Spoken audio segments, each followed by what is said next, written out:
Install the Cym702 app. Pee on the boat, wait 60 seconds, then take a photo with the app. You can check your results immediately. Cym702 kit includes 2 testers. Tear the left side and save it for your next test.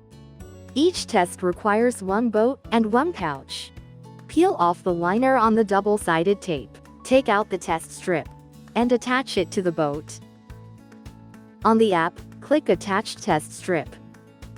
Briefly pee on the boat, either standing or sitting on the toilet.